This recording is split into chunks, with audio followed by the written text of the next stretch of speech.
Netcasts you love. From people you trust. This is Twit. Bandwidth for All About Android is provided by CacheFly at CacheFly.com.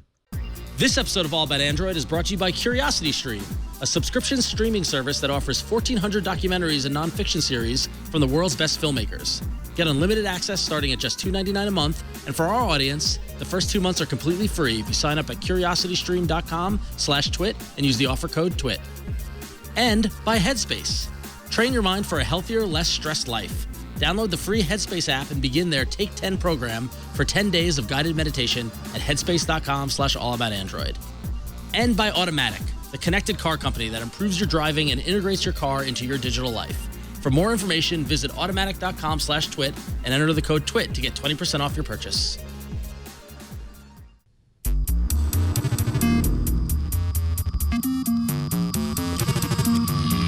Hello and welcome to All About Android, episode 262, recorded on April 19th, 2016. We're your weekly source for the latest news, hardware, and apps for the Android faithful. I'm Ron Richards. I'm Florence Ion. And with us this week, since Jason is out, we've got a fill-in. We've got our good friend Mark Burstiner joining us. Yeah, that's me. Hey, guys. Glad I could be here. Back by popular demand while Jason is living it up in Vegas, doing the NAB thing.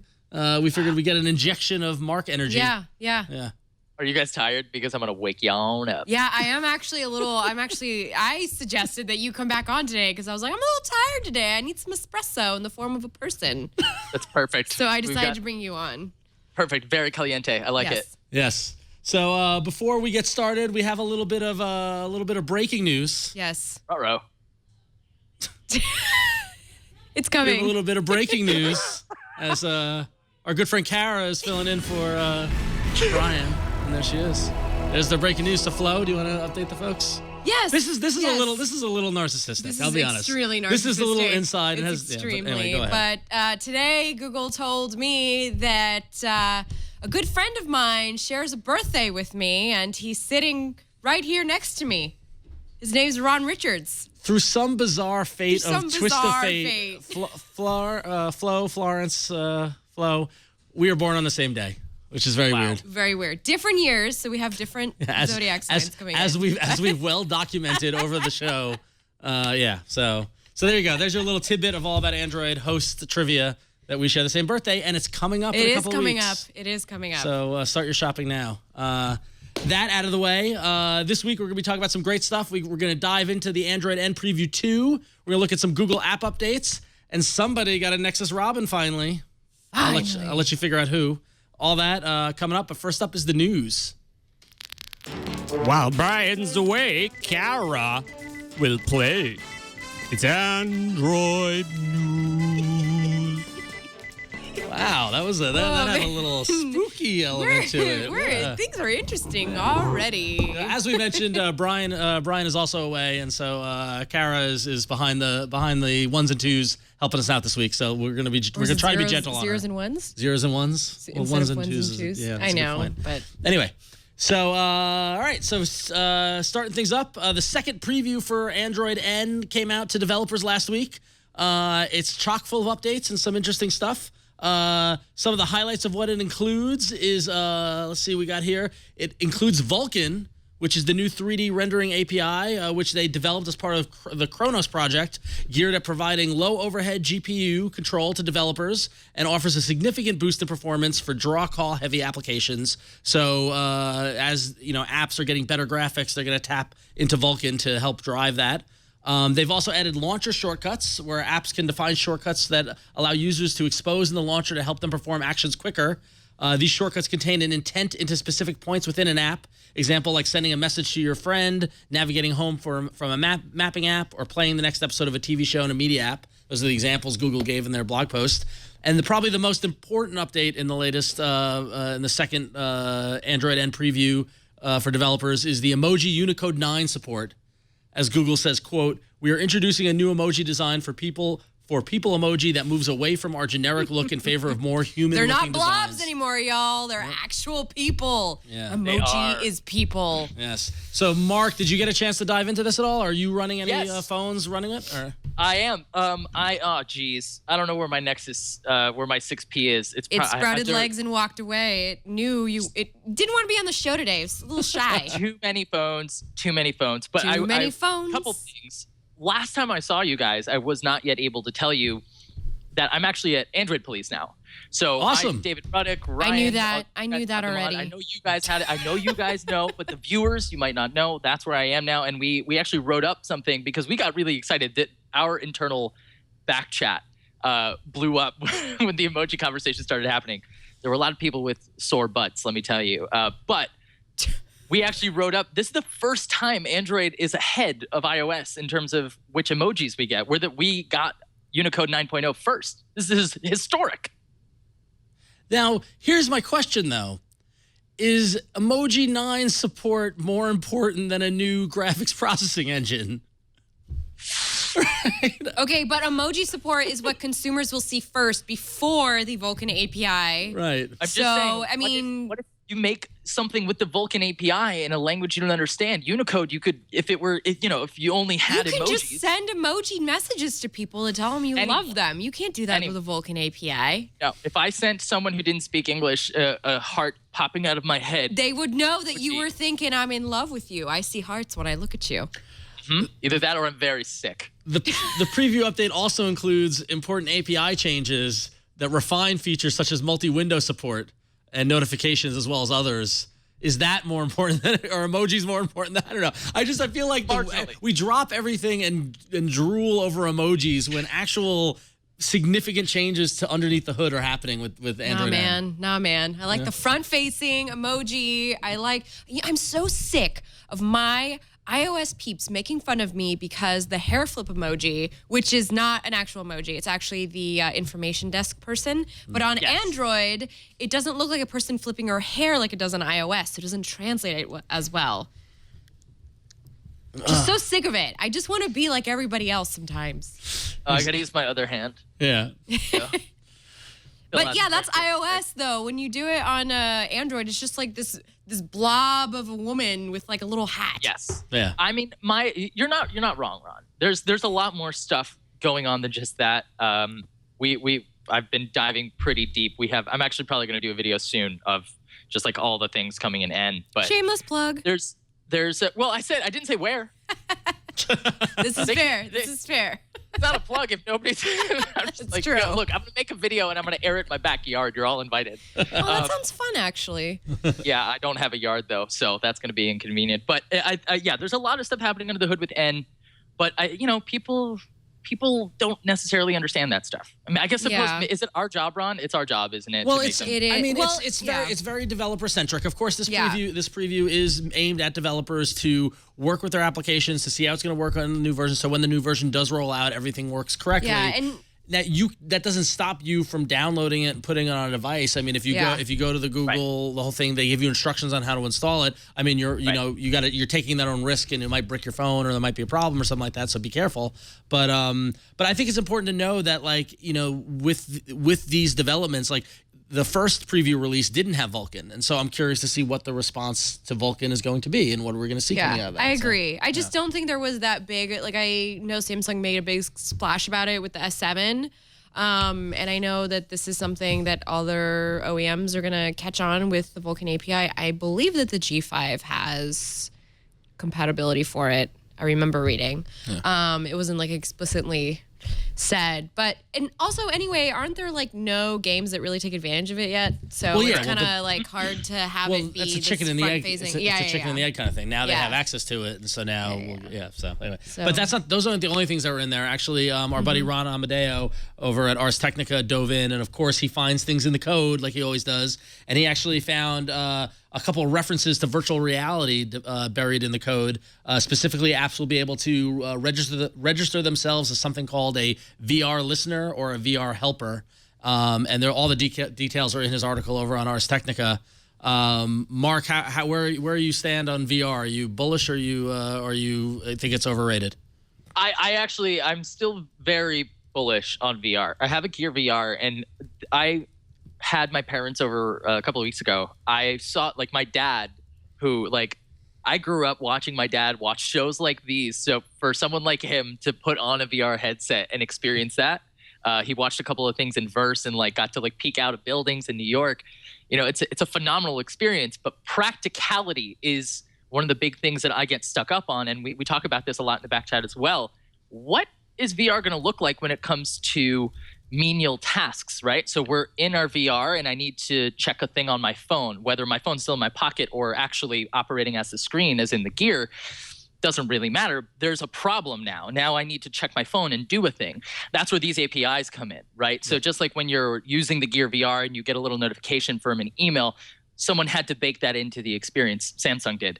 With these new endpoints, developers are going to be able to just tie in the experience and make it even more seamless so that while you're in VR, maybe you get a notification pop up right here, over the side, and you can look at it and then respond with voice to text, something like that. So I think it's awesome. I'm excited. So if we're betting, and Flo, if you're gonna put $20 right now, how big is VR gonna be at Google I/O? I think it's gonna be like a major chunk of it. All right, so we're that and self-driving cars. You, and picnics. You and the self-driving I just cars. imagine we're all going to be walking in and they're going to be like, enjoy the lawn at the shoreline. Would you like to have a picnic? And I'd be like, yes, please. I love picnics. I'll always want to have picnics. But yeah, I think if VR is going to take off, it's going to happen in the next 2 years. I don't think it's not enough has happened to say yes or no definitively as far as I'm concerned. But I'm still very, very hopeful. I'm not buying any of the headsets yet. This is one of the things that I'd normally early adopt as early as possible. This is one of the things I'm staying away from. It's too much of an investment. I'm allowing my good friend Jeff Kanata to weed out the platforms, as he seems to be very, very the most bullish person on VR. Not gonna lie, I'm doing the same exact thing. I'm just waiting for Jeff to be like, okay, this is the one that I'm like really seriously in love with, and that's the one I'll buckle down. Whichever one he anoints, I'll get behind. So yeah. Yep. I'm okay. I trust him. So finally, the last little bit of the Android and Dev Preview 2, a little front-facing action for you there, Flo. We got a couple of changes to icons in the Google Now launcher, specifically to folders. And Kara, if we could actually pull up the article, it's got a graphic here. You can see now folders change the way they show the icons that contain within them. And Flo is hissing, so you don't like? No, it's a heavy sigh. Oh. No, I don't like. Okay. You don't like this? Don't like it. Why not? You don't like this at all? 9. I do not like 9. I do not like the stacked icons as they currently exist. I think this is fine. Like, it's a little window into the folder. Yeah, no, I agree. I think there's got to be some better way to do it. You know what? I'm going to see this as the beginning of something better. Okay. You know? I'm not sure that it's the right move either. I like to use the big changes that come out, mostly just to make sure that I feel confident in my opinion on them. But you can see the icons in the folder, which is nice because you that. can't really see. You can only see the front icon, like whatever is at the very top, which is super annoying. So that's kind of nice because you remember what's in the folder. But I don't know if I like the actual design of it. It's just kind of making me feel a little weird. So this might be the wrong place to mention it, but I mentioned this on the podcast this past week. If on iOS, when you have the folders, you're looking into it, and it's got the little grid in there. Every few seconds, it swipes past and goes, here's more apps that are actually inside this folder so you can see what's in there. If that were something similar like this, if they just if they behind the scenes generated a never ending, kind of tapestry of the app icons so that you could just zap to different places so you can always see a little glimpse of what's inside there, I think that would be really, really cool. But that seems like a little overkill for me. Well, baby steps. This is preview 2. Maybe in preview 3 you'll get a little more refinement of this. So. We've got 4 more previews to go, y'all. And they said 6 by Google I/O, so we got 4 more to go. So Mark, you're test driving it. Is it stable? Is it what's working? What isn't working for you? Preview 2 has been much better. Preview 1 was bad, outright bad. Well, it was an alpha of sorts, obviously. really. Yeah. I mean, listeners, viewers, do not go install it on your phone if it's your only one. I used to do it all the time. A Nexus 5 running like old Lollipop just was like really, really buggy. Don't do it unless you have another phone. That said, my Nexus 6P is totally fine to like be the only phone that I take out of the house. if that's helpful. There's nothing debilitatingly broken in it. Like if you remember when Lollipop was in this stage, like the Maps API was just like beyond broken. They highlighted in their blog post about this release that actually they fixed a lot of bugs, and many of them were directly from the community submitting into the bug tracker, and encourage developers. So if we have any developers who are listening who are testing Android N Preview 2, Google wants you to keep on submitting those bugs because apparently they're jumping right on them. So they're very serious about it. They're very, very serious. So serious, in fact, that they went out of their way to make sure to fix the bug that makes it really difficult to type names such as Kesha, because typing a $sign and then hitting space would actually enter a line break. So it would cause $, line break, ha. But that's no longer the case. You can type Kesha in Preview 2, no problem. I'm holding my head in my hands. Moving on to other amazing women. Former DARPA director Regina Dugan has said bye to Google's ATAP and said hello to Facebook's hardware division. Oh, not Justin Timberlake. No, not Justin Timberlake, unfortunately. The Google exec who brought you such great movies such as Project Aura, Project Jacquard, which is the livable denim or livable denim. I want to sign me up. I'm sorry, the conductive denim. I'm sorry, I completely had a word. I was going too much into that. I would like to develop some livable denim. I know, right? Because denim is just not comfortable as it is. Like, I hate these jeans on right now. So anyway, the one who brought you Project Aura, Project Tango, and Project Jacquard, she has left for Facebook's Building 8. And if you're wondering what the heck that means, well, it's a building on the Menlo Park campus where Facebook is headquartered here in the Bay Area, where interesting hardware things happen. So you might be wondering, why is this important? Well, Facebook poached one of Google's main hardware amazing people, and this is kind of a bummer. Everything I've read about this is people have been like, wow, good get for Facebook. Yeah, I mean, when I heard the news, I was just like, holy crap, I gotta write this up. This is insane. Like, this is not, I'm very curious about who Google will replace, if they will replace. So what does this mean for Project Aura, a project that is very close to my heart? I don't think, Project Aura has another, oh my gosh, I forgot his name. They have another head. Yeah. Yeah. Right. Okay. She was the lead. She was the lead of ATAP. Sure. Yeah. Right. Advanced. And there was somebody running Aura. And somebody running Aura. So that's not a worry. I think it's just going to be her role was sort of, helping people think outside of the box and bringing ideas to fruition, and then hiring the people to oversee those ideas. And that's a really important role, and those are very hard shoes to fill. So I'm curious who Google's going to put in that role, if they're going to put anyone in there. But I think what's interesting about the ATAP division is that it's a lot of theoretical stuff, which I think is important, but not all theoretical though, because remember they do have samples and exactly, but no consumer products have come out of it. No. So none. Although Project Tango is coming out this summer for consumers, so which I guess would be one of the first consumer products to come out of ATAP. Yeah. Which is interesting. I think it is. So that's good. If that's successful, I want to see somebody who's in role, to help bring more projects that. Yes. Sorry. My fear is that we're going to find ourselves in a situation where Google can't make their own hardware for more time, basically. The entire ATAP team, their expertise, a lot of it is in hardware, and I think that's where a lot of their brain power comes from with things like the Pixel C. I want to see Google making more hardware year over year. I want to see them making more hardware. Every year, I'm going to keep saying this. This should be the year of the Nexus Pixel. This should be the year that Google takes over manufacturing their own devices. We've heard a lot of things about HTC doing so. Or at least for this year. So that's where I get concerned. ATAP is going to be fine overall. People are the most important thing there, but I get most scared when you start to talk about Google building their own products, because that's something they could mess up really, really badly. They really only have one shot.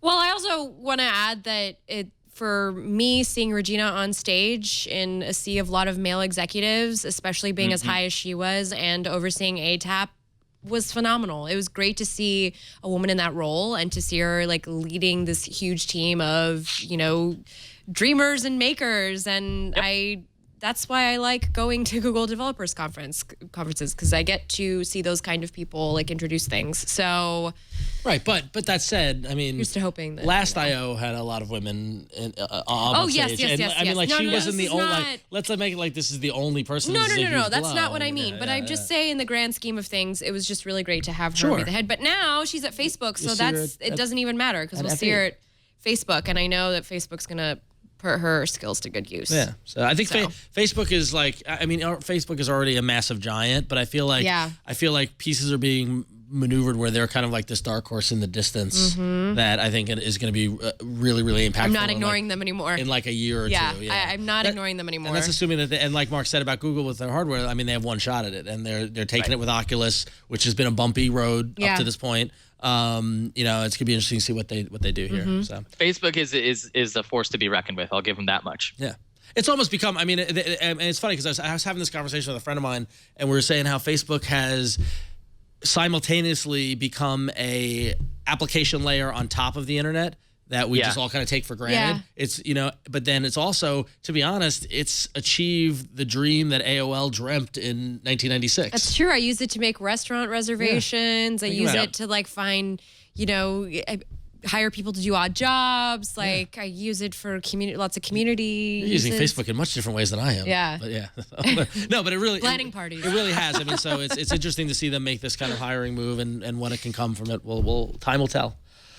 All right, finally, a little touch on security as Google's Android security report for 2015 was released, and Google continues to make security and protecting users a top priority. Some of the highlights from the report this year was that the company now scans around 400 million devices and 6 billion installed apps. Billion. So think about that. Data collection, and so these are a couple of highlights of what they found in 2015 in terms of behavior within apps and looking out for malware.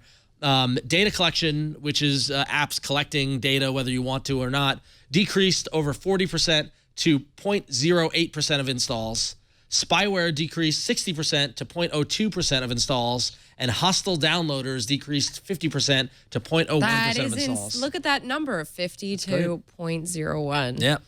So so it looks like a lot of the work that they've been doing in terms of the monthly updates and jumping on apps when they detect that they are malware and take them out of the app store seems to be working. So, do we feel safer? Do you feel safer installing apps? Absolutely. I mean, I started feeling safer last year when they announced that they were going to do the monthly security updates. I've been seeing it come into play, and like every month I get my update, and I'm like, oh, I have to update my phone tonight.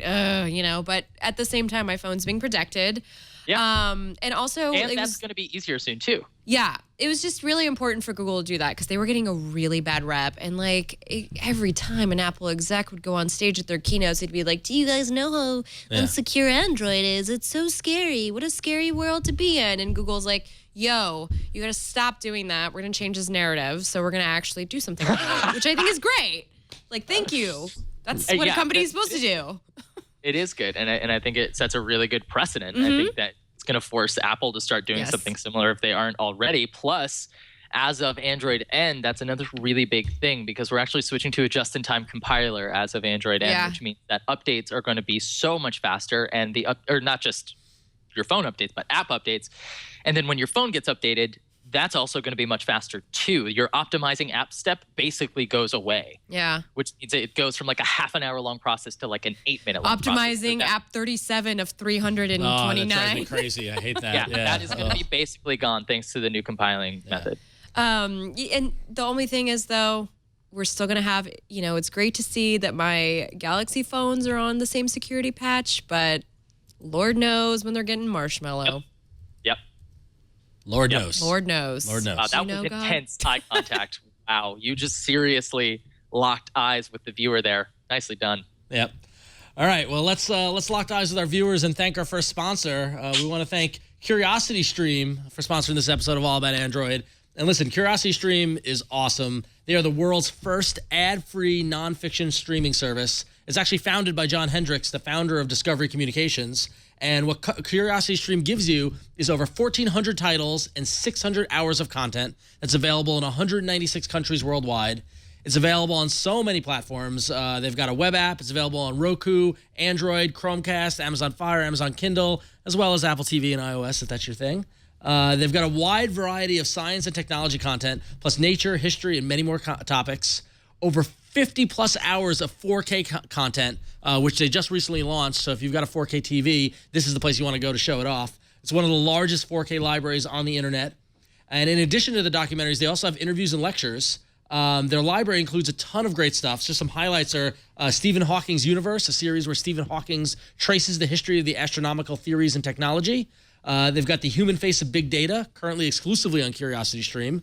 And The Road to the Singularity, where Jason Silva and other experts explore the inevitable arrival of superhuman intelligence in the CuriosityStream original documentary.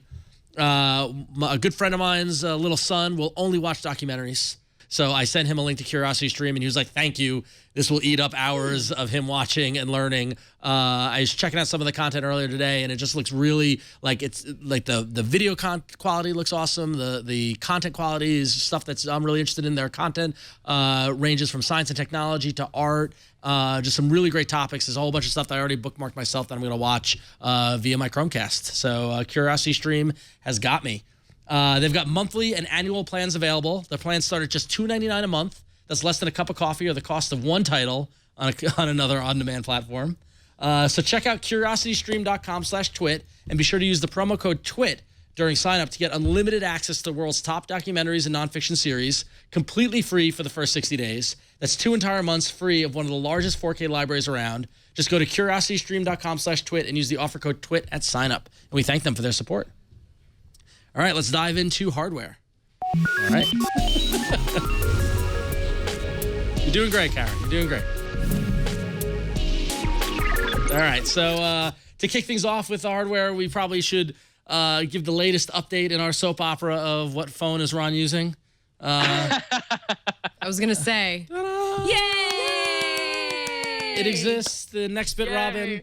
After a wonderful adventure with the post office and some disappointing news and some savior coming to save the day, I was able to get my hands on Nextbit Robin. I picked it up about a little over a week and a half ago.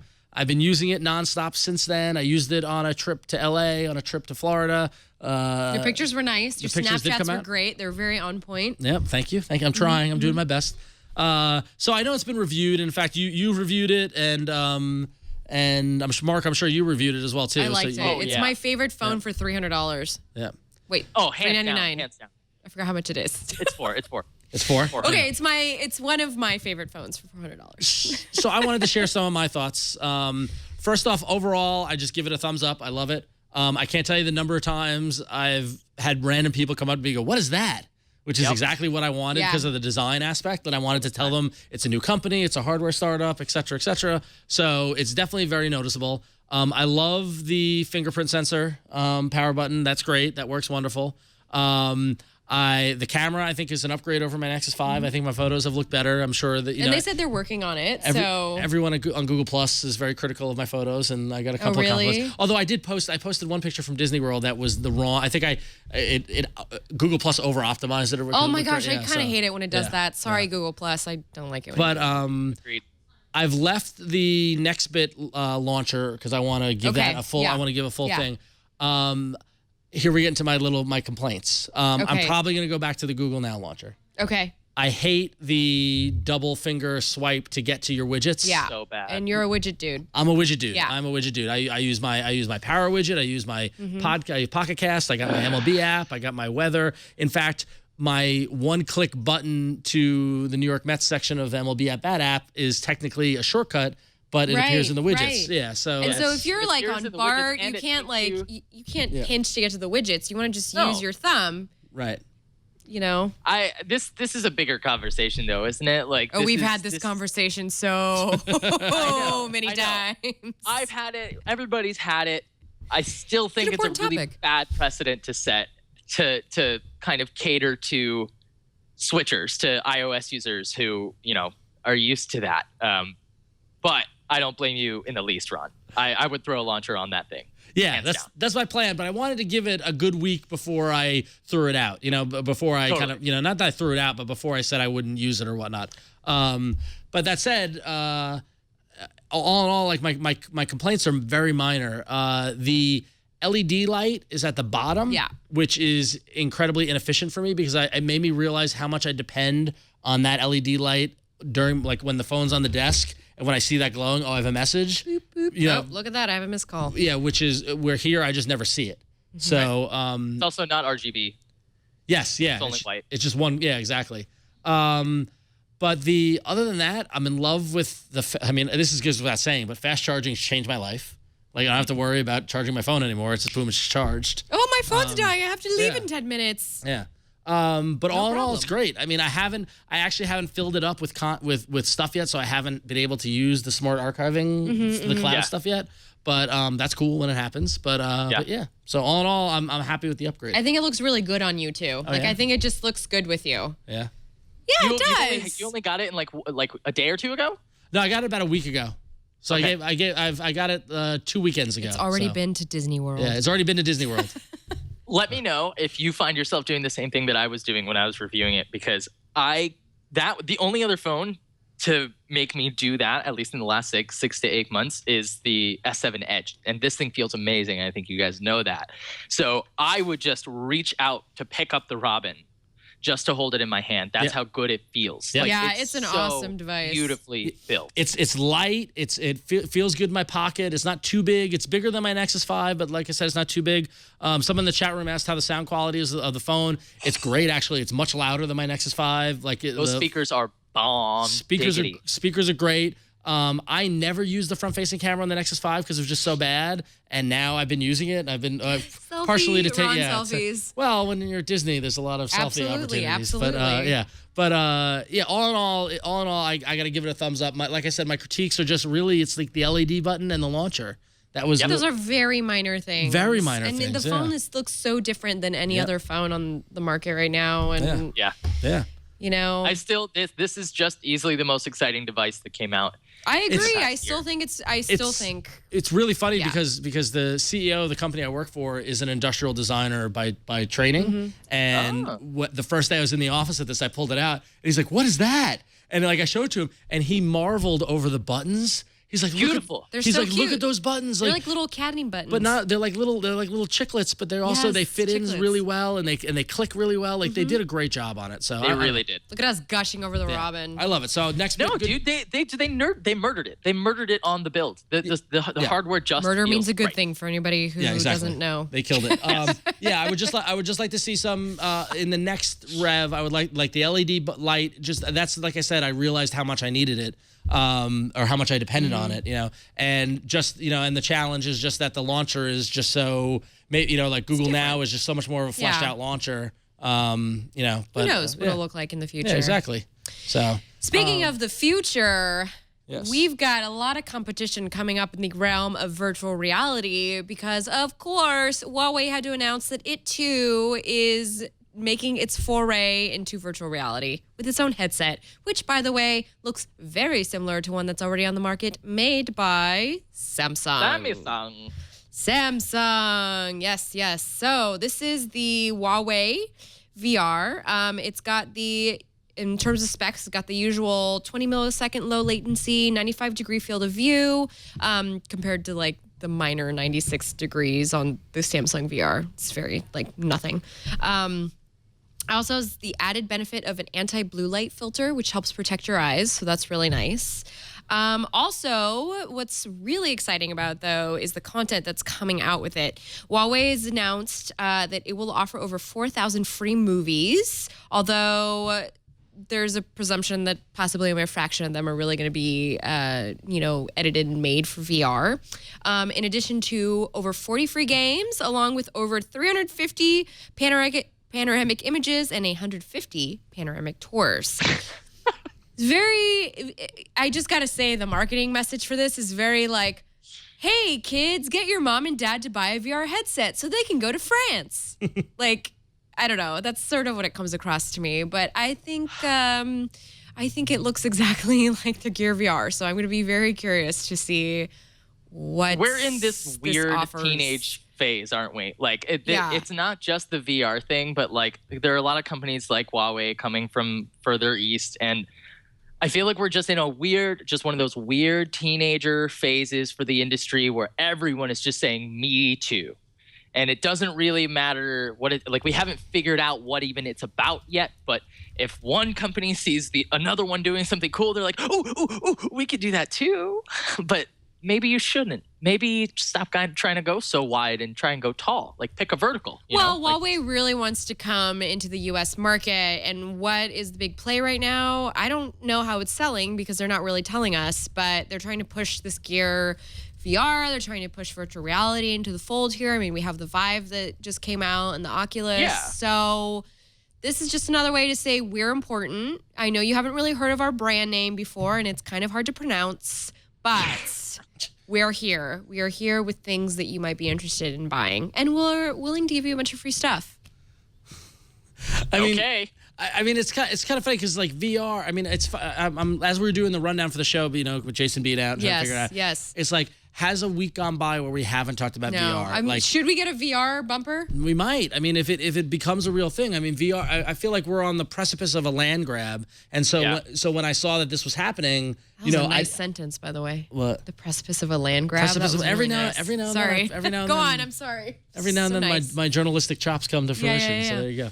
But so I mean, I'm not surprised Huawei's doing this because I'm sure there's somebody in the boardroom saying, "Look what Samsung's doing. Like, why aren't we doing Yeah. this?" And Huawei has such a audience in China. They do. They are like the Samsung of China. You think so?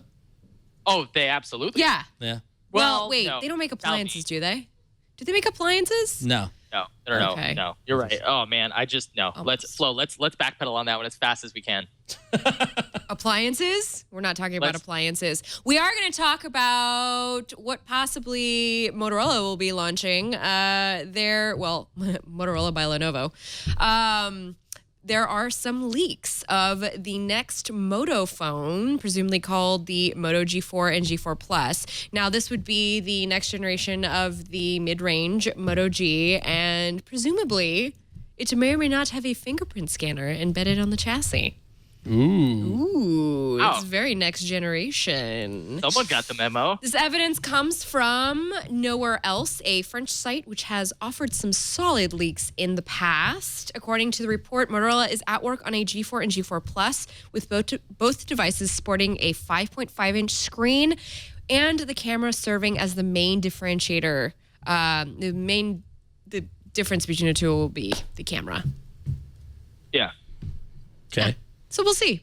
We'll see what happens. So now, Mark, to fill you in, I don't know if you're a regular watcher of the program or not, but Flo is I've been very concerned about Motorola.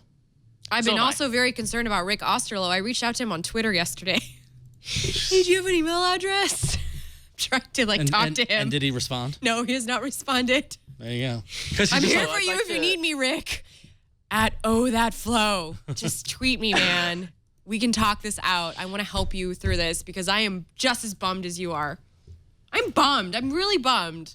Me too. He left, Me too. okay? I think I really at liked some him point as a person. we should get a good seance going for Motorola because the spirit of its life is just, I mean, it's long gone now. And I think that's no more evident than in the industrial design of this particular device. Yes, it's got the Motorola M on it, but it really, really departs from what they've been doing the last few years. And what they've been doing the last few years has been the best work they've done in the last 10.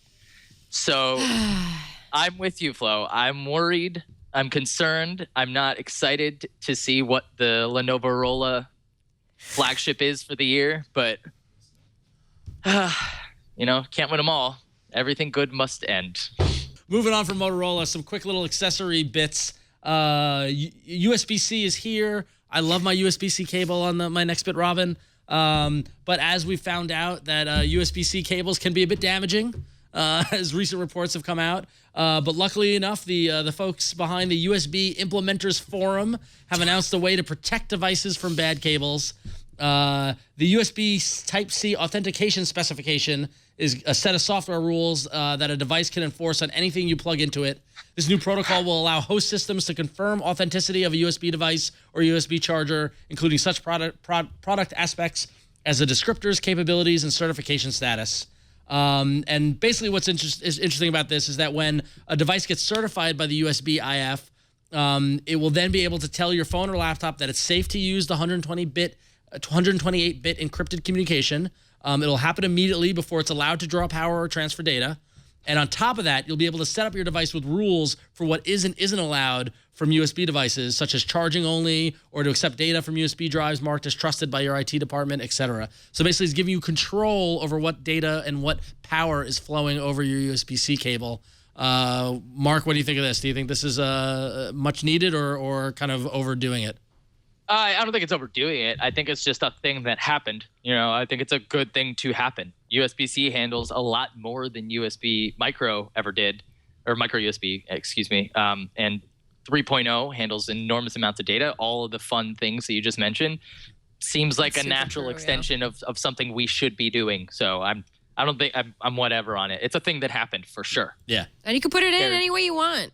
You don't have to look at it when you're putting it in. I will say that I cannot tell you, as great as quick charging has been, but that USB-C cable, if you don't, it's a lot easier to slide in, but if you don't get it the right side, it's not truly universal because you have to have it hard to explain, but if you do it like this, not on the phone side, on the plug side. Ah. If you plug the wide, like the standard USB thing, if you put it in like this, it needs to go like that. It needs to be upside down. And I didn't notice, like a half an hour went by and I wasn't charging. I was like, I plugged it in wrong. So it takes some getting used to, but I like it. I have no idea what you're on about, Ron. Yeah, I'm rambling. If I had a cable handy, I'd show you. But if you, is it just the Robin cable? Yeah, the Robin cable. Yeah, the Robin cable because it's that flat. It's the flat. It looks like a fruit roll up or whatever. Oh no, it's not that it's flat. It's the connector. It's the connector's only got the pins on one side, and depending on which power brick I'm plugging it into, it changes what side the pins need to go. And Got it. You're talking about the actual USB end. Yes. The full USB end, and it has the half of the plug cut off, like those really tiny flash drives, like the OnePlus cable does too. Yep. Got it. Yes, you're right about that. Yeah, that's annoying. Oh my god, I don't like those either. Yeah, but I like the smaller end going into the phone. Doesn't matter now. It can just be any way. That's great. So Right. Anyway, so finally, the last little bit of accessories is that if you are a Google Nexus owner of a Nexus 6, 6P, or 5X, and you've been dreaming of a customized case, Google has made that dream become a reality. From now on, you can. They've got their live case creator application that allows you to upload a photo, and then you can apply filters. You can customize it. You can position it on the case, and then they will print it up and send it to you, so you can have your own customized case to put your dumb cat on the back of your phone. Or a map. You can also choose from a map. I made one, and mine's coming next week. I'm super excited. It's obviously of a BART map, and I can't wait to show you all. I'm so excited. Although apparently a lot of people have been having problems getting onto the site, and from what I've heard, I think you can only customize it via Google Chrome. Just as an FYI. Yes. But it's been crashing for a lot of people. Jeez. So yay, I got to order mine before it crashed. Yay. Yay. All right. It's fun. I mean, it's so cool though, isn't it? Like I ordered one. It's awesome. Like, I don't know what I'll do with my button. What did you get on yours? I got my old hood in Manhattan or in New York, right on the East River, because like my entire life was just Williamsburg and then going over the Williamsburg Bridge to hang out on the Lower East Side. And I just have so many fond memories of that location. I made my little design. I made it all look cool. Oh my God, you and I did the same thing.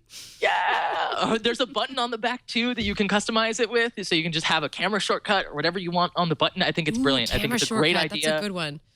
Yeah, it's a great idea. And this is exactly what I want to see more of from OEMs. Like I just published the G5 review today and it did not get terribly high praise from me because you're not alone. Don't worry. It's not special. It's just not special at all. Things like this, it wouldn't have taken too much, I think, for LG to try and take something, an approach closer to Motorola's where you customize the device. You pick your modules. You don't even have to buy the device and then buy the module. You get the device that you have to have modules first for that to happen, though. And they That's didn't also really true. make too many. Let's not get hung up on the LG G5. Anyway, again. We've gone over this. Yeah, we do have a. I'm sorry. That's okay. The customization part is cool. That's all I was saying. It's like more OEMs do stuff like this. Yes, I agree. Like the ICU case, any I agree. extras, like awesome. So I agree. Cool. Yep. We've got a reader email, which is super exciting because listener email? We've got a listener email. I'm sorry, guys. I still live in, the world. I'm always between the internet and video, so I never know where I am.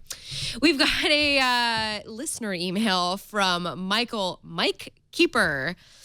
Surprised you have not talked about the latest Android version report from Google. Marshmallow adoption has doubled to about 4.6% in March. The 3 newest versions of Android, Marshmallow, Lollipop, and Kit Kat, are now in the majority of devices. Ice cream sandwich is still popular, but it seems that Android is gradually moving to less fragmentation. Be interested in hearing you all talk about it. Love the show. Thanks, Mike. That's a great observation, Mike. We did not talk about this. No, we did not. Kara, can we get the Yeah, there we go. That's the graph. That's what I want to see. Look at those numbers. Those glorious Pie chart. numbers. Froyo hanging on for dear life at 0.1%. But I think the most interesting is the growth between Kit Kat through Marshmallow. Is that now it is dominant. So. Yeah. I mean, I think the lollipop slice of the pie on its own is really compelling. That's good, yeah. We were looking at this same pie chart this time last year, and lollipop was the size of marshmallow. So this bodes really, really well. But you guys, what does that say when we're like, oh, good, they've made some progress for an OS that's 2 years ago? Well, but that's the thing. I mean, that's the thing. I mean, the adoption rates on this this lines up with phone sales and right. And also the wide audience. We're talking international. We're talking. You look at the this is data collecting. Data is gathered from the Google Play Store app, which supports Android 2.2 and above. So anybody checking into the Google Play Store is pinging this. So it's a wide. I mean, we saw in the security report that's 600 million devices. So yeah, I mean, I know we're impatient because I want Marshmallow to be the dominant one because it's the latest and greatest. But we have to realize that the majority of the people are still on Jelly Bean or Kit Kat. I just want Apple to stop complaining about us now being on the same OS. We don't have to say the A word as much. So. You're right. I know. It's okay. It's not a contest. That's true. All right. Let's take a break and thank another sponsor. And listen, let's be honest. Your mind is capable of weighing you down. I know my mind weighs me down all the time. It weighs you down with fear, anger, stress, and anxiety to the point where it may be difficult to sleep or you don't get through your busy day. You don't have to live this way. I'm telling you. It all starts with just 10 minutes of guided meditation a day, which is made possible with a great app called Headspace. Headspace is meditation made simple. You can listen to their guided meditations whenever and wherever you want to, right on your phone, computer, or tablet. The Headspace Take 10 program is a 100% free way to experience the benefits of meditation in your busy modern life. Meditation is rooted in thousands of years of tradition with thousands of scientific studies that show its positive effects like improving focus and relationship harmony and decreasing anxiety and stress. In fact, someone very close to me is just having a conversation about meditation and how it can be helpful and how it can be a good daily practice and helps her stay, kind of centered and ties in with yoga and all that fun stuff. So Headspace is a great way to take a step into the world of guided meditation. You can check out the founder of Headspace, Andy Puddicombe's TED Talk, which had 5.5 million views. Andy leads all the meditations in Headspace and really knows his stuff, having been a monk for 10 years. Celebrities like Emma Watson, Jared Leto, and Gwyneth Paltrow are all among the 5 million users finding peace through Headspace, and you could be one of them too. You can download the free Headspace app and begin their Take 10 program for 10 days of guided meditation at headspace.com/allaboutandroid. Train your mind for a healthier, less stressed life. Start your free trial today at headspace.com/allaboutandroid. That's headspace.com/allaboutandroid. And just take a moment. Take 10 minutes a day. That's all you need. And you could lift that weight off your shoulders and lift it just long enough to talk about apps. Can I just offer a little bit of personal experience for this particular sponsor? Because I love Headspace. I've been using Headspace for over a year. They're awesome. Personally, I used it last night. It's awesome. Headspace is great. Go check it out. It's awesome. There you go. Straight from a user, from an active user, Mark is leading a much more balanced and calm, less stressful life. You can be too. I am.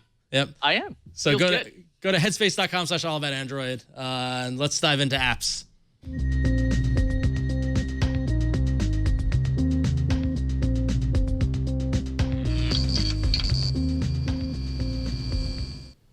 All right. Well, this is exciting news. Now you can shoot a picture while you're taking a video with the new Google Camera app. And I'm saying that because I've been using this feature on my Samsung and LG devices for quite a while now, and it is awesome. It is awesome to be able to shoot a video and also capture a couple stills in the middle of it. That seems like very intense multitasking. Because if you're shooting a video, it is.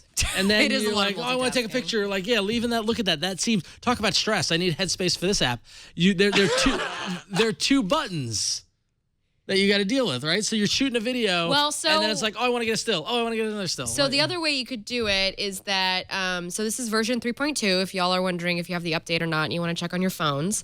Once you launch the video, you launch into the video mode, the shutter button. Oh, yes, I'm sorry. Yes, so the shutter button does slide in. I misread it as you can use the side button. I can't read today, apparently. which is ironic considering your career. Yeah, I don't know how I got into this career but I digress. Okay, great. Stills while shooting video. I digress. All right, let's move on. It was announced in October, and now finally Google rolled it out. Google Play Music now supports podcasts. Finally, after they announced it in October. Come on, guys. As a podcaster, this is great news. In fact, just this morning, I went in and registered iFanboy, my comic book podcast. Yay. Waiting for approval from the submission. They did not contact me prior to the launch. I don't know why. Maybe they'd lost my email. I don't know. We're a definitely. major podcast. I think I would have expected we would have been in the launch, but anyway. Shade. So. Oh, darn. So Mark, what do you use to listen to podcasts on your phone? Pocket Casts now and forever. Pocket Casts for the rest of my life. Pocket Casts, Pocket Casts, Okay, Pocket why Casts. don't you just marry it if you love it so much? Do you use Google Play Music for music? I do. My Okay. wife and I have a family plan, Google Play Music for music. We bounced back and forth because I was actually an Ardio diehard. And when Ardio got shut down a couple months back, it was like you turn on a light, there's roaches just scattering. Like I didn't know what to do. My entire music life just went out the window. So we played with Spotify, Google Play Music, settled on Google Play Music, but Pocket Cast is just too good, man. Pocket Cast syncs all your stuff. Yep. They don't pay me to say any of that. Pocket Cast is just too good. Now I'm a Pocket Cast user as well. I live a large portion of my life is built around my use of Pocket Cast on a daily basis. But the opportunity to eliminate an app is I was thinking about this earlier today. I spent a good couple hours thinking about this. And one hand, you can have one app for music, all your audio listening. So I use Google Play Music. I could use it now for podcasts as well. But Pocket Cast is an app made specifically for podcasts, which we know are a unique So it type means of it will audio be listening. the best at podcasting, yeah. whereas Google's Yeah. still like, well, they asked for podcasts, so So here they we'll throw are. that in there. Yeah. And honestly, it's not like Google Play Music has seen a whole lot of attention TLC from Google anyway. So I'm not exactly holding out hope that podcast is Yeah. going to be like the big driving force for them. Well, I'm going to give it a test run. I'm going to see how it looks. I do love Pocket Cast. I don't want to leave Pocket Cast, but I'm just going to try it just for, kind of the taste test. Yeah, give it a go. Important to note that Twit was one of the launch partners within Google Play for podcasts. It was cool to see This Week in Tech up there as one of the ones advertised. So it's exciting. I think it's good. Although announcing in October, then launching it in April, that was a long time. But There was an intern developer, they were giving Yeah. him time to learn stuff. and an example of the respect podcasts get. There you no, go. that's actually, that's true. Yeah. Moving on, I'm actually very excited about this, and this new feature's cropped up for me, and I've actually been using it. Google Calendar now lets you set goals for yourself in the future and helps you so that you can meet those goals, right. which is pretty freaking awesome. The idea is that you would use it for like exercise or whatever, but I've been using it for exercise, I guess. That is part of what I've been using it for. So how are you using it? Like, how is this fitting into your schedule, into your day-to-day when trying to meet this goal? So it asks me like how many times. So I actually just set it up like yesterday, I should say. Okay. So I'm not. So you haven't achieved I any of your haven't goals really yet. achieved any of So- the goals yet. But the way that works is Calendar will now ask you, like, for instance, if you set up for it to help you with your goal of exercising more, it'll ask you how many times a week you would like to work out, for how long, and which time slot you prefer. And then it will look at your calendar your meetings, your lunch dates, blah, blah, blah, blah, whatever you've got going on. And it will help fit that goal into an open space. Okay, I like where this is going. Google Calendar has been doing little nifty things, little useful nifty things, both on mobile and then bringing them to the web.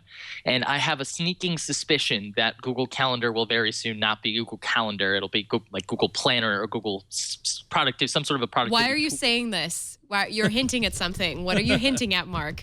I'm not hinting at anything. What are you hinting? What do you know? What do your people know? Oh my God, that's you're giving me way too much credit. These are the ramblings of a madman, Flo. This is just this is not quantifiable in any capacity, but it's what, based on things Google has done, and that this is just entirely conjecture on my part. Sorry, journalism, but I think and hope that they do, because I've had a really good experience with getting all of my kind of digital productivity life set up with mostly Google stuff. I still use Inbox, and I obviously still use Google Calendar, but I would love for it to kind of catch up to the rest of the apps. Yeah, plus I'm so embedded into the Google suite of things that I don't really, I haven't had too much success with other third-party apps except for the Under Armour record, and that's just because I like the interface so much more, and it syncs with so many different devices as far as fitness goes. But now I've started using my calendar for realsies. I was using a Moleskine for so long to set goals for myself, and it just wasn't it wasn't working. Maybe one of those goals could be stop saying realsies. Oh no, I support Flo's saying Thank of the you, word Mark. realsies. I said it on stage in 2011 at launch when I was talking about my startup at the time. I said for realsies to Kara Swisher on stage, and I got holy hell for it. Oh my gosh. It was worth it. Oh gosh. All right. We've got another email. I'm sorry, Ron. That's all right. We got another email. Just took that transition away from you. There you go. I just feel bad. You're always transitioning from me. I'm a big seguer. You are. You're really good at that. Yeah. Does the AA crew... This comes from James Ice Pick Eric. Eric? I'm sorry, Eric, I think is how you... I'm sorry, James, that I butchered your last name. Does the AAA crew have an opinion on what the current best app for sending and receiving SMS messages from the desktop is? Google Voice cannot be the answer, smiley face. No, it's not. You'll definitely want to check out Pushbullet. Which will work up to a certain limit for free, and then you need to pay $5 a month. But if you want to use that, it's fine. The one that I like to use is Mighty Text. It is bomb diggity. So you use Mighty Text. I use Pushbullet. Mark, do you use either of those? I use neither because I'm still one of those suckers using Google Voice as his primary number and use Google Voice for about everything, especially considering how many devices I have on me at any given moment. Wow. That's bold. Yeah. Considering how bad Google Voice is. That's It's bold. so bad, dude. It's so bad. I don't know why I do it. That's rough. I love Pushbullet. I think Pushbullet is good. Pushbullet has changed the way I interact with text messages by being able to send them from the desktop. I have no problem paying the monthly. They do good work. I want to support them. So I just signed up for another subscription service. I can't keep... Which one? I'm actually going to try out SoundCloud Go. All right. Oh, you're putting your money where your mouth on, is. There it is. Yeah, good for you. So... All right. Not that you should always support your developers if you feel that you really Agreed. always support your developers. Yeah. All right. We're going to thank one more sponsor before we move into the arena. We want to thank Automatic for sponsoring this episode of All About Android. And, there's a good chance that your car hasn't fully kept up with technology. And that's where Automatic comes in. It's a little adapter that turns any car into a connected car. You just plug Automatic into the same port that your mechanic uses to diagnose engine problems, and it opens up a world of possibilities. Automatic lets you keep track of your fuel mileage and vehicle health, expense business trips with a tap, and link your car to the connected devices that power your life. What's that pesky check engine light really mean? Automatic tells you before you go to the shop. Automatic can also integrate with your Nest thermostat to know when you're home, and it can even provide the answer to one of life's most common questions: where did I park my car? Now, I don't own a car, but I've been having this itch to get one again. And because I want to use things like Automatic, I want to have access to this kind of data. I want to do cool things like you can integrate it with, like they mentioned, to Nest. If you have the Philips Hue lighting system, you can integrate it there. So as you're driving up, the lights come on in your house. You can use IFTT, with IFTTT, if this then that, and build recipes that tie into automatic that will trigger actions from other applications. It's a ton of power in a little connector that goes in your car and turns your car into a connected device, which is amazing. It works on nearly every car made after 1996. It takes minutes to install and connects to your Android device over Bluetooth or your iPhone if you have one of those. You can get real-time performance data, audio alert signal when to ease off the gas and brake pedals and help you avoid high speeds. Their commute analyzer determines when you should leave for your destination and how you can save money by making your commute more efficient. Their dashboard web app provides granular information and lets you export your trips. And as I mentioned, their app platform integrates not only with Nest and with IFTTT, but Amazon Echo, Your Mechanic, FreshBooks, a ton of other great integrations. And if you've got a teenager at home who's just starting to drive, you can keep track of their driving stats with Automatic.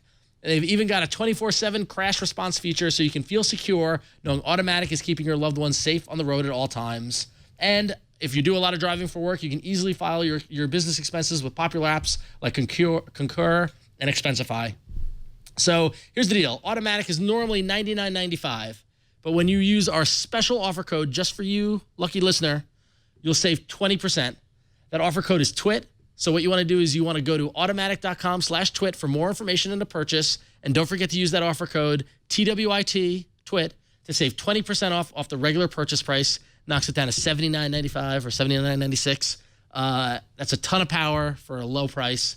That's automatic.com/twit. And we thank them for their support. And hopefully one day I get to use this product because I want a new car. I'm sorry to do this again, but I've been using Automatic for 2 years, and I've watched their app get better and better. Like it just gets better and better. I've been using them for years. They're awesome. Awesome. I mean, I'm addicted to connected devices, and I love.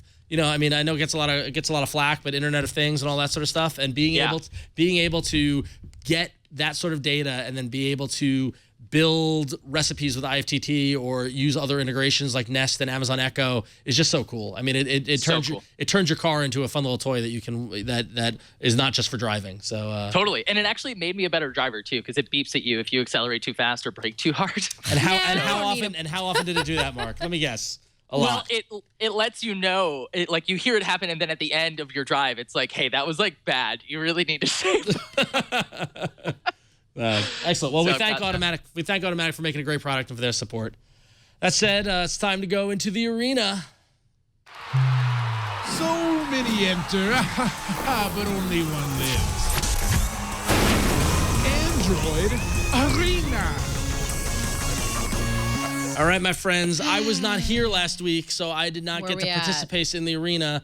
We are going to find out, though, as the link is loading on my computer. And here we are, episode 261. Aww. Featured 3 apps: Velociraptor Map Speed Limit, Pokemon TCG Online, and Quote. And it looks as if our winner was Velociraptor with 52%. Somehow, Pokemon came in second with 29%. What do you mean somehow? It's the card game. And Quote got 19%. So that is going to give another win to Jason. For Velociraptor. Jason's on a streak here. He's doing very, very well. So we're lucky that he's not here this week. So yeah. So there we go. All right. So that said, since Jason is not here, and since Mark is our guest, Flo, you're gonna go first. Oh my. Well, today, y'all, I've got a beta app, actually. It is made by a developer that I actually met at DroidCon a couple of weeks ago here in San Francisco. It is called Eraser Map.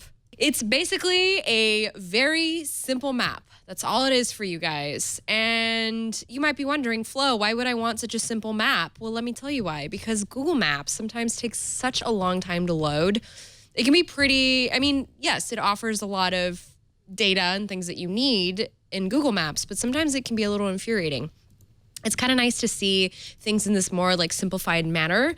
And the nice thing about this is that when you're at a location, it'll show you like little markers for every little thing a little more clearly than Google Maps does. So for instance, I have here my location. This is around the building where I work. It shows you the stores that are around. So here's like a place where I get my salads every day. There's some place called that's the place that replaced the bar that we used to love, which is very unfortunate. It was tragic, but yes, it helps show you where everything is. I found this to be exceptionally helpful when I'm walking because I can actually kind of peep at the map and see what the businesses are on the street, so I know if I'm walking in the right direction, and it doesn't take as long to load as Google Maps, so it's very nice. There are a couple of settings. You can set your distance units. You have search history. But beyond that, it's a pretty straightforward app. This is us. When you zoom in, see, here's the Twit Brick House. All right.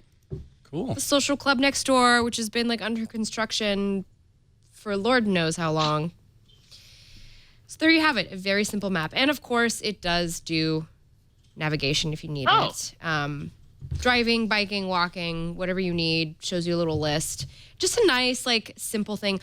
I like using this because sometimes my phone gets really hot when I'm navigating in my car, and it kind of slows things down.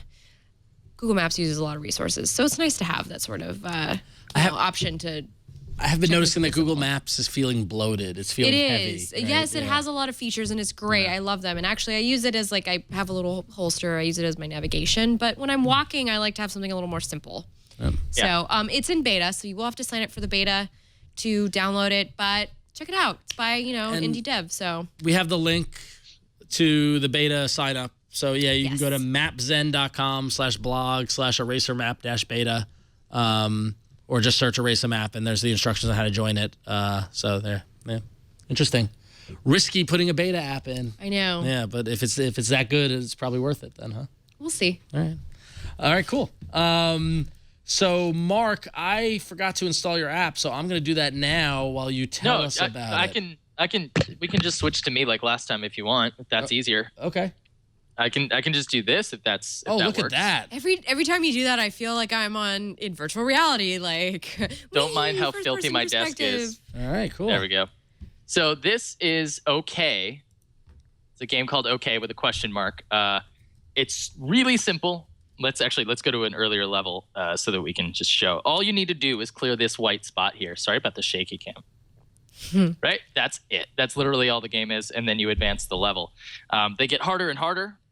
You just have to bounce them off. They disappear. Super simple. Sound design's great. Free, ad-supported, and it teaches you right here. So let's jump over to level 15. So here, all you got to do is strum all the strings. This is one of the more complex mechanics that you run into. So these all need to be hit. We got to bounce this guy off of here somehow to time it to hit that. Oh, this is like geometry. Oh. Is it like physics? Or whatever, physics. If you're bad at angles, you're not going to have a good time here. But we have to get it. Nope, it's not going to get it in the door. So it's difficult. If you're into difficulty, then you're probably going to be fine. But if you're not a terribly patient person, then maybe not. Oh, maybe if I just start up here. Boom. Oh. Either way, it's fun. Yay, you did it. Almost. Yeah, it's fun. It's easy. It's free. Super easy to learn. Support the developer. Pay for the ad. It's like $1, I think. It's a really good, simple game, and I think that's just going to be my thing. Whenever I come on, you can count on me having a game for somebody. And this you do have an interesting selection of games that you bring, and I noticed they're very cerebral. Yes, yeah, yeah. That's my jam. I like. I don't know. My brain buzzes. It's why I need Headspace more often than not, actually. So the combination of OK and Headspace is a winner there. There you go. Yeah, it works out really well for me. Yep. Cool. All right. So OK is in the Google Play Store. It's free, right? Are there in-app purchases? Yeah. Right. Yeah, in-app purchases. You can disable ads, but it's totally worth it. It's very accessible. It's one guy, and it's beautifully designed. I have to admit, I peeped at your app this morning, and I looked at the description where it had like the nails, and I thought you were doing like a nail design app or something. At first glance. That makes perfect sense because my wife and I just went and got mani-pedis before I got on the show today. So of course you did. Oh my God, I of love course that. You did. Oh, Mark. I love that. Mark, I wish my SO would come and get mani-pedis with me. Mark, you are truly an American original. I sure am. Thank you. I sure am. Anytime. All right. So OK. Question mark. Is this okay? I don't know how you pronounce it. It was like, is it okay? Okay? Oh. Okay. Yeah, anyway. Okay. All right, so that leaves me and my app. My triumphant return to the arena is an app called Droid ID, and this is very specific, but it's very cool. If you have a phone that has a fingerprint sensor, like I do now with the Nextbit Robin, and you use a Mac running OS X, Droid ID allows you to unlock your computer with your fingerprint on your phone. How that's cool dope. is that? So we got a little double duty action going on here in that we've got, Interesting. you need to download a helper app. You need to download the app on your computer. And what happens is that when you launch Droid ID, it says hi, and then it gives you a code, and you go to your computer and you type in the code, which I'm going to do with my left hand, which I don't normally use, LHCFJ3, and then you type your Mac password, which I'm going to do off screen. Sort of off screen. Hang on a There you second. Sort of off screen. And once you do that, then what happens is that, here we go, we can go back. It says, all right, Droid ID is all set. To unlock your Mac, just press the unlock notification on your Android phone and scan your fingerprint, and your Mac will be unlocked. And this can be for waking up your computer from the screensaver, from putting it to sleep, to booting it up. Very simple. So what I'm going to do now is I'm going to put my phone to sleep. Okay, I'll put my computer to sleep. All right, and now in the app, I'm going to go back to the thing. When I tap the app, it gives me the scan button. It's waiting. So what I'm going to do is I'm going to wake up my computer. And there it is, right? And I'm going to scan my fingerprint. And then live demo. Is it going to work? Oh, wait. Is it going to work? Why isn't it working? Well, this is an Hang on. interesting predicament Hang that on. we're in here. I didn't right close now. the window on the helper app. That's why. And now I'm not logging in. Oh, my caps lock is on. That's why. Okay. So there we go. All right, 1 second. Okay, so now, if you're on your laptop, if you notice, it's hard to see. I don't know if you can zoom in, Kara, but there's a little fingerprint icon that needs to be running Bah. in your bar. Bah, it works. Bah. So now I'm gonna hit sleep. All right, so now the computer is asleep, mind you. All right, we're gonna do this again. Live demos. Sometimes they go right, sometimes they go wrong. I'm gonna hit Droid ID, and I'm going to scan. Oh, it's because I typed it in with the caps lock on. Hang on, let me reset it. All right, we're gonna do this again. It's really cool when it works. Hang on. I'm deriding way too much All right, here we go again. All right, out of this. I'm typing in. All right, here we go. Caps lock is off. I'm putting in my password. Okay, it's closed. It's running. Okay, we are good. All right, I'm going to put the laptop to sleep. All right, take 3, folks. Take 3. Oh. Put it to sleep. Did it just do it so fast? It did it so fast that I missed it. So, all right, you ready? So, I go to turn it on. Boop. And I'm in. Nice. There you go. So, if you have a fingerprint scanner on your phone, you can use it to unlock your Mac. Very, very cool. Additionally, it allows you to, in the settings, you can choose to have a persistent notification so that in the notification pane, there's an unlock your Mac icon, so you don't have to even launch the app. And there it is. It's real simple. As of right now, it is OS X only, although I imagine they're working on Windows access. And then eventually, what I would like to see from it is that they allow multiple device support, so multiple computer support, because I have a laptop and a desktop. But that said, it's pretty cool to see it happen so quickly. And it doesn't matter whether you're on the same Wi-Fi network or on cellular or whatever. It works. It just totally works. So Droid ID, it is free. Again, you need a phone with a fingerprint scanner running Marshmallow or higher, or Lollipop or higher, I think. I have a question about it. Yes. Is it actually doing anything? Like, is it just for convenience, or does it actually create a new system password that only the app knows somehow, or is it just using your fingerprint to just basically be a macro to type your password for you? Basically, it's using your fingerprint to be a macro to type the password, basically. So what's happening is that the fingerprint is unlocking it. You're storing the password in your keychain on your Mac, which is already stored there. And then the fingerprint unlocks that macro to prompt it at the right time. So Got it. Cool. Yep. Got it. Cool. So yeah.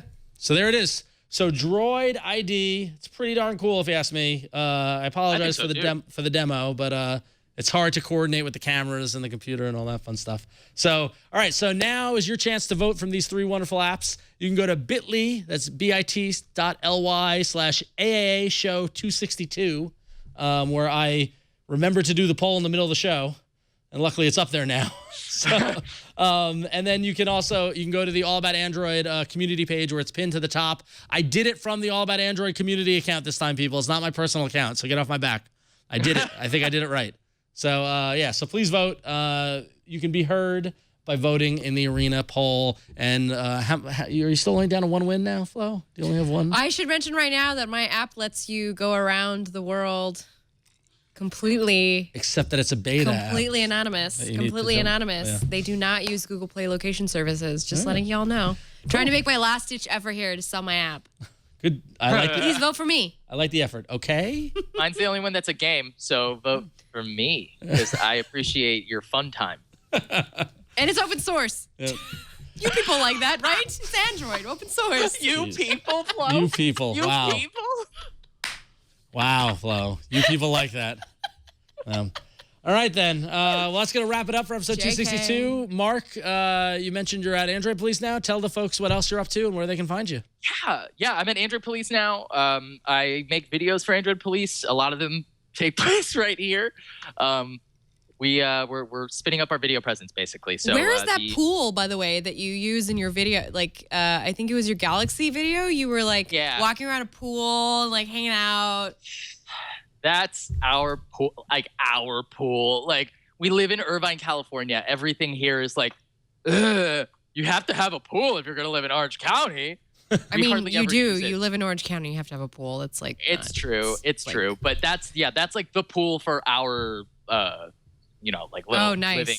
I was like, area. man, that's nice. I want to go take a dip in the pool. I know, right? It was actually pretty fun. But yeah, I'm at Android Police. Our YouTube channel is like lit up now. We're like doing stuff and building out a team. We're doing all kinds of fun stuff. So Android Police to see more video of me pertaining to Android stuff.